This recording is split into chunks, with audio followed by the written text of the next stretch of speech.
नमस्कार दोस्तों आज के वीडियो में मैं आप लोगों के साथ में शुक्र से जुड़ा हुआ एक बहुत बड़ा मिथ यानी कि गलतफहमी उसको दूर करने के लिए ये वीडियो अपलोड कर रहा हूँ। इस केस स्टडी के अंदर मैं आपको ये समझाने की कोशिश करूँगा कि यदि कुंडली के अंदर में शुक्र ग्रह अस्त भी पाया जाता है तो इसका ये मतलब नहीं कि सीधे सीधे कोई इसका ये नतीजा निकाल ले कि शुक्र से जुड़े हुए जो उस इंसान के तत्व हैं वो खत्म हो जाएंगे। जैसे कि उसके अंदर में इम्पोटेंसी की शिकायत हो जाएगी यानी कि नामर्दगी की, उसके जो स्पर्म काउंट है वो कम हो जाएंगे कि वो औलाद पैदा करने में इनकेपेबल होगा, या उसको कोई इरेक्शन की दिक्कत होएगी कि जब वो बेडरूम रिलेशन बनाने के लिए किसी फीमेल के साथ में बिस्तर में जाएगा तो उसको वो फिजिकली सेटिस्फाई नहीं कर पाएगा और उसको शर्मिंदगी महसूस करनी पड़ेगी। उसको किसी फीमेल के साथ में प्लेजर्स नहीं मिलेंगे, इंजॉयमेंट्स नहीं मिलेंगी लाइफ की। ये सब चीज़ें इंसान की लाइफ में तब आती हैं जब वो शुक्र की मजबूती कॉन्जिक्यूटिव चार्ट्स में देख करके वो सेम नतीजा निकाला जाए कि हाँ वहाँ पे भी शुक्र पीड़ित है। तो सिर्फ जन्म कुंडली में देख करके इस बात के कंक्लूजन पे कभी भी मत पहुंचिएगा कि शुक्र अगर अस्त है तो उसके बाद में लाइफ में कोई दूसरा चारा नहीं, आपके पास में कोई दूसरा विकल्प नहीं। ये जो मैं कुंडली आपके साथ में शेयर करने जा रहा हूँ, इस इंसान का जो शुक्र है वो राहु से अफ्लिक्टेड भी है और सूर्य के साथ में बहुत क्लोज प्रॉक्सिमिटी पे आने की वजह से अस्त भी है। लेकिन इस इंसान को मैं पर्सनली जानता हूं पिछले कई सालों से, इसलिए जो आपको बात बताने जा रहा हूं वो पूरी तरह से वैलिड है। वो फैक्ट्स मेरी लाइफ के सामने मैंने होते हुए देखे हैं। जन्म कुंडली से वो चीज़ें कैसे प्रकट होती हैं वो भी मैं आपको समझाऊंगा। थोड़ा सा मैं इस इंसान के बारे में आपको ब्रीफ कर देता हूं कि इस इंसान ने एक बहुत ही रंगीन मिजाज की अपनी ज़िंदगी बताई है और इसके रिलेशंस 150 से ज़्यादा औरतों के साथ में, अलग अलग उम्र की लड़कियों के साथ में, अलग अलग देशों में, देश में विदेश में, हर एक के साथ में बने हैं। इसके अंदर में अलग अलग कम्युनिटीज़ की भी फीमेल्स शामिल हैं। हर जगह इनके रिलेशंस बनते चले गए, चाहे वो मैरिड है या डिवोर्सी है, किसी भी रिश्ते में है। और ख़ास बात तो ये कि इन्होंने इंसेस्ट रिलेशंस अपनी ही छोटी बहन के साथ में बनाए जो एक बहुत ही खूबसूरत लड़की है। उसके अलावा भी इनके जितने लड़कियों के साथ में रिलेशंस बने वो सारी बहुत ग्लैमरस लड़कियां रही हैं। ग्लैमर शुक्र से आता है। अब मैं इनकी कुंडली पे आता हूँ। कुंडली में आप देखिएगा कि मीन लगन की कुंडली है और थर्ड हाउस के अंदर में राहु, शुक्र और सूर्य, ये तीनों प्लैनेट्स शुक्र की राशि में बैठे हुए हैं जो कि वृषभ राशि है। राहु जब भी शुक्र के साथ में होगा तो वो शुक्र को उकसाएगा, क्योंकि राहु की तो क्वालिटी है कि वो आपको एक उस तरफ लेकर के जाएगा, उस रास्ते पे लेकर के जाएगा जो समाज के विरुद्ध है। हम हमेशा समाज की बात क्यों करते हैं? क्योंकि समाज तो सामने से मना करता है कि सेक्स करना नहीं है, अच्छी बात नहीं है। और शुक्र जो है वो ये कहता है कि जिंदगी एंजॉयमेंट के लिए। शुक्र सेक्स का प्लैनेट है, तो क्यों ना उस सेक्स को एंजॉय किया जाए। जब इंसान के मन में ख्वाहिश है तो उसकी हजरतें कैसे पूरी होंगी। अब यहाँ पे आप देखिएगा कि जो राहु है वो शुक्र के साथ में बहुत क्लोज डिग्रीज पे बैठा हुआ है और जो शुक्र है वो सूर्य के साथ में बहुत क्लोज डिग्रीज पे बैठा हुआ है। यानी कि राहु का इन्फ्लुएंस शुक्र पे पड़ रहा है और शुक्र का इन्फ्लुएंस जो है वो सूर्य के वजह से कंबस्ट हो गया, झुलस गया, जल गया, यानी कि अस्त हो गया। क्योंकि सूर्य बहुत एक गर्म प्लैनेट है, शुष्क प्लैनेट है। जो भी ग्रह उसके नजदीक आएगा वो जल जाएगा, अस्त हो जाएगा। लेकिन यहाँ पे वो अस्त वाली क्वालिटीज जो है वो पूरी तरह से अप्लाई नहीं होती। क्यों नहीं होती ये भी मैं आपको समझाता हूँ।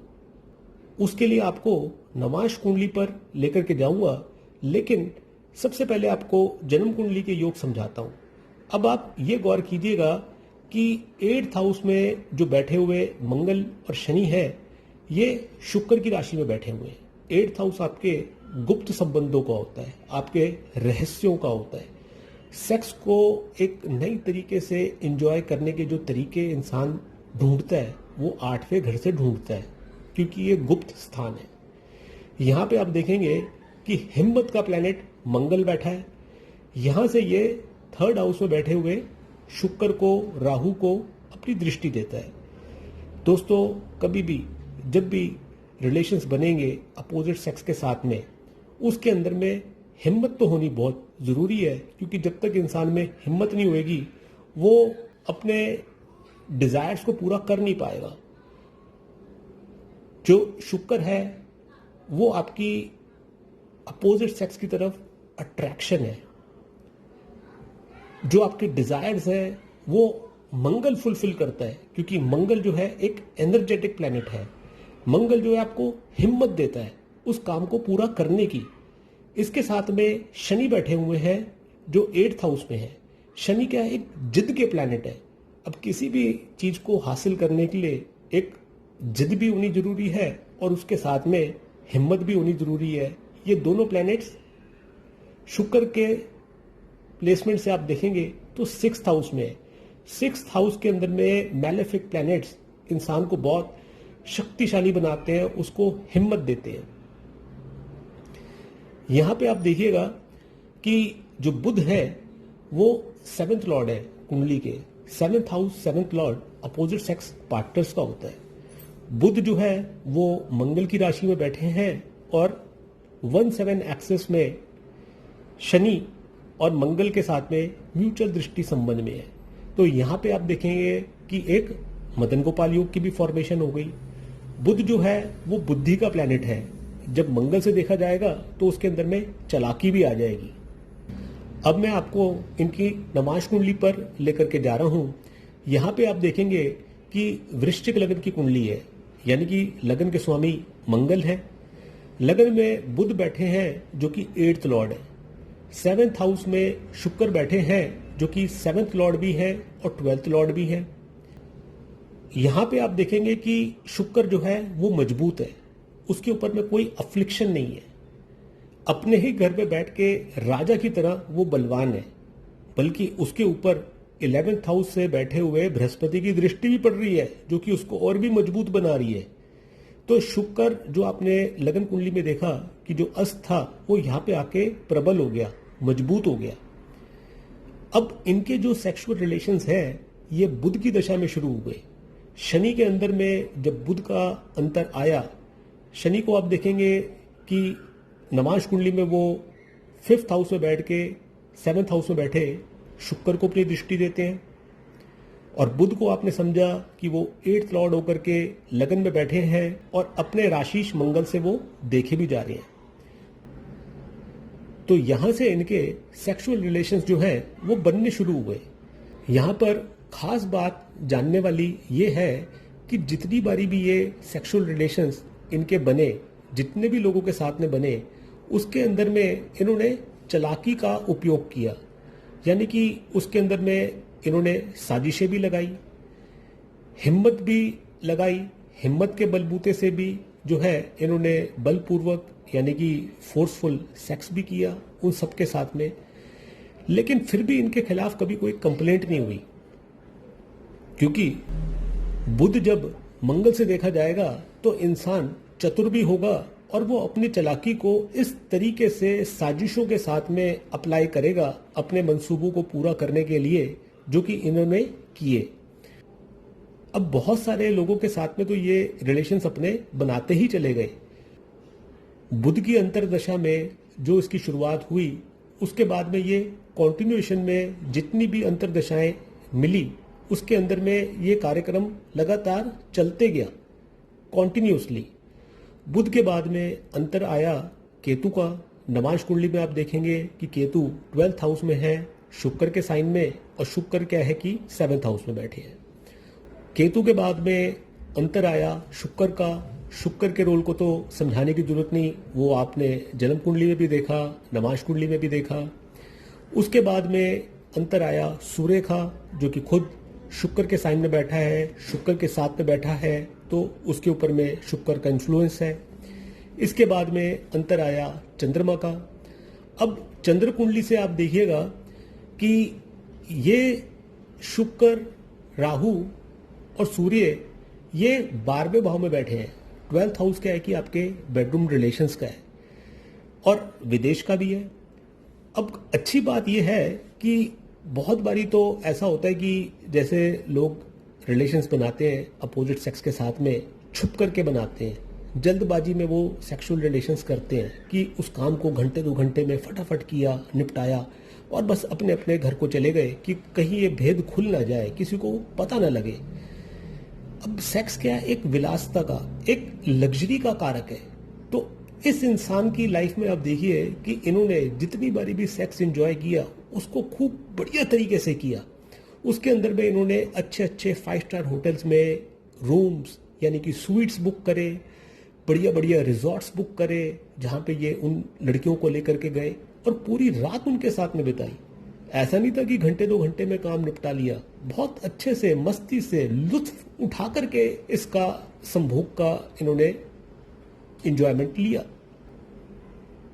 कारक प्लैनेट्स तो आपने समझे कि इसके अंदर में मंगल का गहरा रोल है और शुक्र के ऊपर में राहु का इन्फ्लुएंस है और मंगल जब राहु को देखेगा और 3rd हाउस क्या है कि आपकी हिम्मत का है, तो इंसान अपने इरादों को पूरा कर ही लेगा। अब दशाओं के क्रम पे वापस आते हैं। यहां पे आप देखेंगे कि चंद्रमा के बाद में मंगल का अंतर आया, मंगल के रोल को आपने समझ ही लिया। मंगल के बाद में राहु का अंतर आया, राहु को भी आपने जाना। उसके बाद में बृहस्पति का अंतर इनका अभी चल ही रहा है 2026 तक। और इस दशा खत्म होने के बाद भी जो बुध की महादशा शुरू होगी सितंबर 26 से, उसके अंदर में आप देखेंगे कि ये कॉन्टिन्यूटी बनी ही रहेगी। तो शुक्र अस्त होने के बावजूद भी इस इंसान ने कितने सारे रिलेशंस बनाए। अब मैं मेन मुद्दे की बात पे आता हूं कि हर बारी जो ये रिलेशनशिप के बने अपोजिट सेक्स के साथ में, लड़कियों के साथ में, हर उम्र की औरतों के साथ में, उसमें जो बुध का जो रोल है वो बड़ा इंपॉर्टेंट रोल है। बुध क्या है? बुद्धि का, चालाकी का प्लैनेट है। तो बहुत बारी ऐसा भी होता है कि जब आपका कोई पार्टनर होता है, कोई भी लड़की, कोई भी औरत जब आपकी लाइफ में आएगी तो उसके साथ में आपकी तू मैं भी होएगी, कभी कोई नोक झोंक भी होएगी, कभी वो लड़की आपके साथ में बदतमीजी भी करेगी, बदसलूकी भी करेगी, आपको बुरा भला भी बोलेगी, कड़वा भी बोलेगी।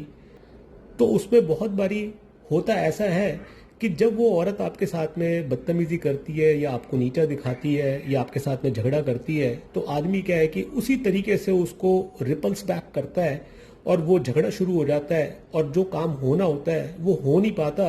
और जितने भी एफर्ट्स आपने करे होते हैं, टाइम लगाया होता है, पैसा लगाया होता है, उसका नतीजा बिल्कुल जीरो हो जाता है, खत्म हो जाता है, क्योंकि बात झगड़े पे जाके खत्म हो गई। जो बात बिस्तर पे जानी चाहिए थी वो तो झगड़े में ही खत्म हो गई। तो इस इंसान ने अपनी बुद्धि का सहारा लिया और जितनी बारी भी जिन भी लड़कियों ने इसके साथ में बदतमीजी करी, नोक झोंक करी, इसने उन सब बातों को नजरअंदाज कर दिया।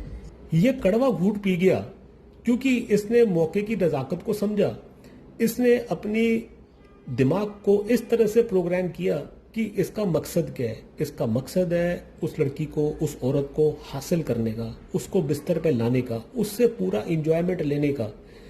और अपने मंसूबे पूरे करने के बाद में इसने उसको इस तरह से जलील किया कि वो लड़की ना तो इसको छोड़ पाई, ना इसको पलट के जवाब दे पाई और बार बार दोबारा इसके नीचे हर बारी जब जब इसने बुलाया तो वो लौट के वापस आते रही। ये कर्तव्य बुध ही करा सकता है, क्योंकि बुध क्या है? षड्यंत्रों का कारक है। तो इसने अपने दिमाग के अंदर में ऐसे षड्यंत्र पैदा करे कि इसने उस जाल के अंदर में इन सब औरतों को फंसा करके रखा। और इसी तरह से इसकी जो छोटी बहन है वो भी इसके जाल में आई। इसने उसके साथ में जबरदस्ती, जबरन फिजिकल रिलेशंस बनाए। एक बारी नहीं, कई बारी बनाए। वो इससे उम्र में छोटी है लेकिन देखने में निहायत ही खूबसूरत है वो लड़की। अब आप ये देखेंगे कि जो 3rd हाउस है वो छोटे भाई बहनों का होता है। शुक्र वहां पे अपनी ही राशि में बैठे हैं, राहु के साथ में है और मंगल से देखे जा रहे हैं। मंगल क्या है कि फोर्सफुल सेक्स कराता है। शनि क्या है, एक जिद का कारक है। थर्ड हाउस में बैठे हुए जब राहु और शुक्र के ऊपर में इन प्लैनेट्स का इन्फ्लुएंस पड़ेगा तो इंसान अपनी छोटी बहन के साथ में इंसेस्ट रिलेशंस डेवलप करेगा। शुक्र से आप देखेंगे कि जो 7th लॉर्ड है वो खुद मंगल है, जो कि 6th हाउस में बैठ करके शुक्र को देखता है। नवांश कुंडली में आप देखेंगे कि जो मंगल है वो लगन लॉर्ड है। 6th हाउस में बैठ करके 8th लॉर्ड बुध को वो दृष्टि देते हैं। तो इस षड्यंत्रों की वजह से इसने अपनी बहन को भी अपना शिकार बनाया और कई सालों से उसके साथ में ये इंसेस्ट रिलेशंस इनके चल रहे हैं, जो आज भी कायम है। यहाँ पे आप देखेंगे नवांश कुंडली में कि शुक्र के ऊपर में शनि का इन्फ्लुएंस है, शनि की दृष्टि पड़ रही है। शनि जो है वो वक्री है। वक्री ग्रह और भी ज़्यादा पावरफुल हो जाता है। जब भी कभी शुक्र के ऊपर में शनि का, राहु का, मंगल का, बुध का इन्फ्लुएंस आएगा, ये सारे प्लैनेट्स आपको सेक्स की तरफ प्रेरित करेंगे। राहु क्या है, उस सेक्सुअल एनर्जी को और भी ज़्यादा उकसाएगा। नवांश कुंडली में आप देखेंगे कि राहु मंगल के साथ में खुद ही कंजक्टेड है 6th हाउस के अंदर में। तो ऐसा आदमी उस इंसान की तरह है जिसको आप रोक नहीं सकते, एक आंधी है। तो ये आंधी जब भी चली और इसने जिसको भी अपना शिकार बनाया वो उसके साथ में हम बिस्तर ही हुई। तो शुक्र के रोल को मैंने समझाने की ये कोशिश करी कि अस्त होने के बावजूद भी इसने इस इंसान को लाइफ में पूरी इंजॉयमेंट्स प्रोवाइड करवाई। दोस्तों, ज्योतिष के अंदर में बहुत सारे ऐसे सूत्र हैं जिनको बहुत बारीकी से जानना बहुत ज़रूरी है। अब आप लोगों के लिए ये नसीहत है कि कभी आप लोग अपनी कुंडली में अगर ये देखें कि आपका शुक्र अस्त है तो मायूस होने की ज़रूरत नहीं है। उसको गहराई से जानने की ज़रूरत है कि वो जो डैमेज आपको दिख रहा है क्या वो रिपेयरेबल है या नहीं, और वो डैमेज किस हद तक आपको नुकसान पहुंचा सकता है। ज़रूरी नहीं कि कोई चीज़ आपको फेस वैल्यू पे दिख रही हो तो उसी को आप सच मान लें, उसकी जांच पड़ताल करनी ज़रूरी है। तो इसी प्रकार से अगर आपके मन में कोई सवाल हो जो आपके प्राइवेट लाइफ को, सेक्सुअल लाइफ को गवर्न करते हो, जिसके लिए आपको किसी से बात करने में हिचक महसूस होती हो, तो उसके लिए कभी भी मुझसे आप बेहिचक होकर के मेरे व्हाट्सएप नंबर पे कांटेक्ट कर सकते हैं। थैंक यू दोस्तों, नमस्कार।